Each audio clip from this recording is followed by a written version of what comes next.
Good morning, students. Today we will be discussing about digestive system of Unio. This is the picture of the digestive system of Unio, comprising of the mouth, esophagus, stomach, alimentary canal, coils of intestine,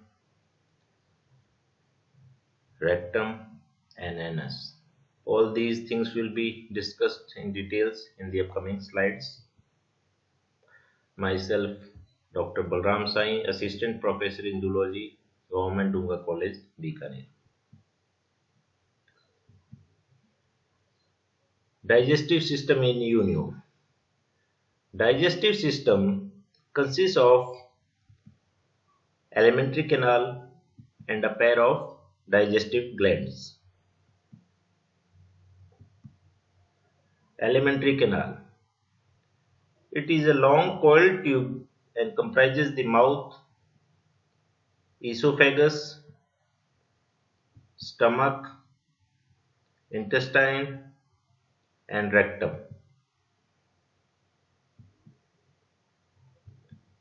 Mouth.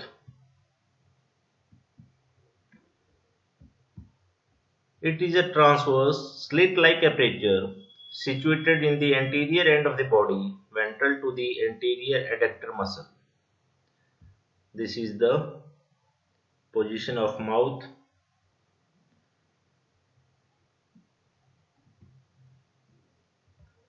The two labial palps of each side enclose a ciliated oral groove which leads to the mouth. These are the labial palps and this is the mouth. On each side of the mouth is a pair of triangular fleshy flattened and ciliated labial palps, one in front and one behind the mouth. In the picture you can see the labial palps. The labial palps are jointed to their fellows of the other side and form the upper and lower lips. The two labial palps of each side enclosed a ciliated oral groove which leads to the mouth. So these are the labial palps which leads to the mouth. Here the characteristic buccal mass with the jaws and radula of pila is not found in the case. We have discussed about the jaws and radula in pila, but in the case of Unio these are absent. Next is the esophagus.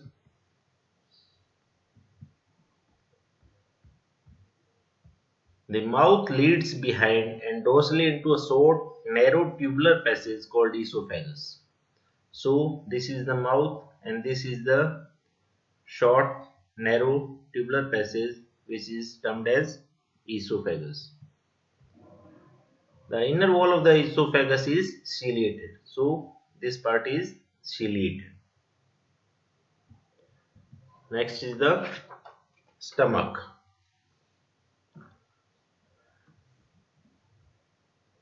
The esophagus leads into a thick-walled sac-like stomach having a ciliated lining. The stomach lies dorsal to the visceral mass and it is surrounded by a large digestive gland or liver which opens into stomach by many ducts.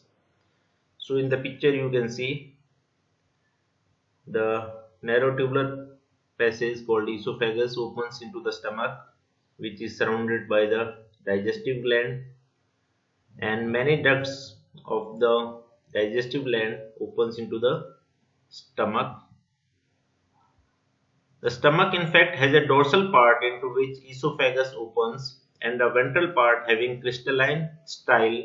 The ducts from digestive glands open into the dorsal part of the stomach which we have discussed, and the crystalline style is a transparent, solid, gelatinous and flexible rod-like structure being secreted by the cells of the stomach itself. The crystalline style has a matrix of protein. It contains mucus and a carbohydrate splitting amylase and glycogenase. The amylase is condensed over the protein molecules, whereas the style rotates due to cilia in the stomach, by which its free anterior end erodes and liberates amylase so that the partial digestion of starches takes place extracellularly in the stomach.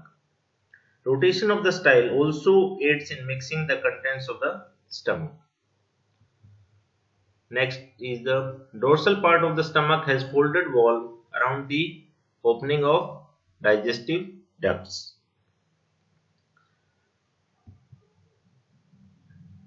These folds are said to help in storing the food and they help in transporting the useless substances to the intestine. They also help in conducting fine and partially digested food particles to the ducts of the digestive gland. Next is the intestine. The posterior end of stomach leads into the intestine, which goes down and forms a coil in the visceral mass where it is surrounded by the gonad and finally comes up again. Here from the picture you can see from the stomach. Next part is the intestine, which forms the coils, and these are the coils of intestine which is surrounded by the gonad, and the intestine then comes up again near the stomach. The intestine turns back into the rectum, so it turns up back again, and this is the rectum part.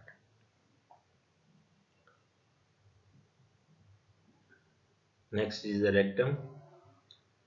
The rectum passes backwards through the pericardium. It traverses through the ventricle and opens by an anus above the posterior adductor muscle into the exhalent siphon, serving as cloaca. So here you can see these are the coils of intestine, which then passes through the pericardial cavity. This is the ventricle, and this is the auricle, and this is the rectum part, which finally opens into anus.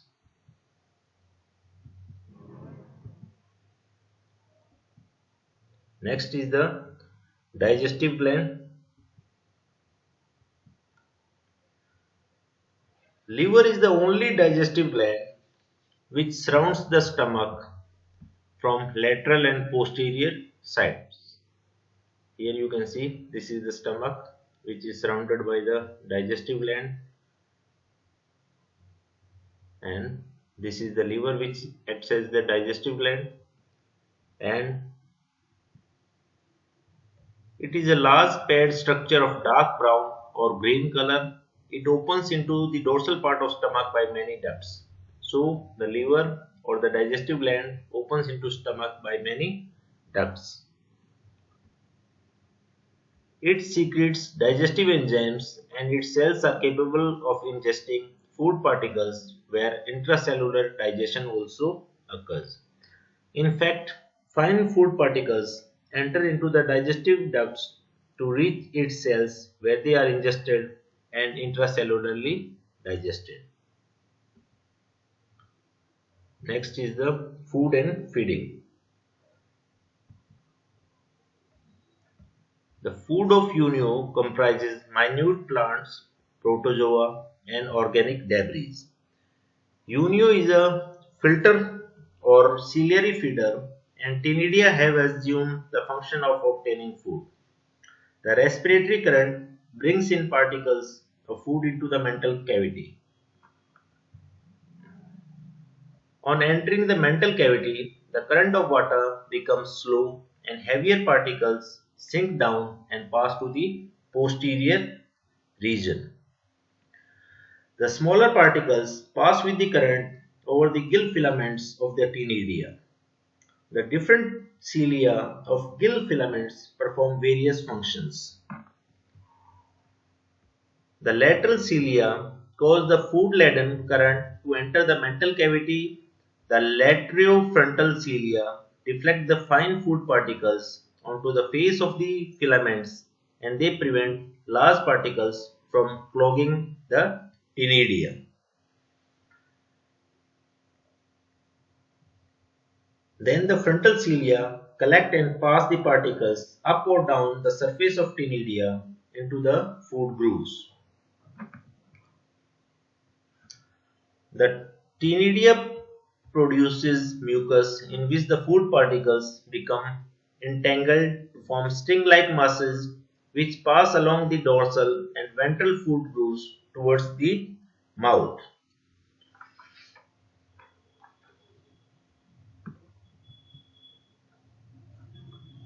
The cilia of labial palps direct the food-laden mucus along the ciliated oral grooves into the mouth. The labial palps have the function of sorting and conveying food to the mouth. They can also reject some food particles and deflect them towards the outgoing current. Next is the digestion, absorption and egestion. Digestion is both intracellular as well as extracellular.